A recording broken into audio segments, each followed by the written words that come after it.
So இந்த collector சம்மனை விசாரிக்கக்கூடாதுன்னு அதிகாரம் இல்லைன்னு சுப்ரீம் கோர்ட்டுக்கு போனால் தலையில் மண்டை மேலே அடி விழுன்றத சிஎம்ஏ தெரிஞ்சிருக்கணும். எல்லாருக்கும் தெரியும்.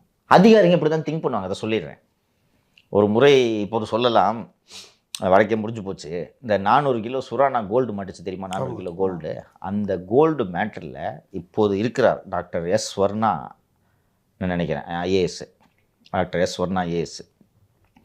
அவங்க இந்த எக்ஸ்போர்ட் ஸ்பெஷல் எக்கனாமிக் ஜோனா, தாம்பரம் பக்கத்தில் மெப்ஸ் மாதிரி இருக்குமே ஸ்பெஷல் எக்கனாமிக் ஜோன், அது உள்ள வந்து சிறப்பு பொருளாதார மண்டலம், அது உள்ள வந்து ஒரு கன்செஷன் கொடுக்குறாங்க. அதாவது ஒரு கோல்டை சுவிட்சர்லாந்துலேருந்து பார்ஸாக இம்போர்ட் பண்ணி அதை அப்படியே நீ திருப்பி எக்ஸ்போர்ட் பண்ணால் உனக்கு வரி இல்லை. இவங்க சுரானா என்ன பண்ணுறாங்க, அது கொண்டு வந்து இங்கே வியாபாரம் பார்த்துடுறாங்க. அப்போ அவனுக்கு அந்த வரி சலுகை கொடுக்கக்கூடாது. நீ அப்படியே எக்ஸ்போர்ட் பண்ணுறதுக்காக தான் உனக்கு வரி இல்லாத ஒரு இடத்துல உனக்கு வந்து கொடுத்துருக்கோம். சம்திங் லைக் தட், அது மாதிரி ஒரு வயலேஷனு.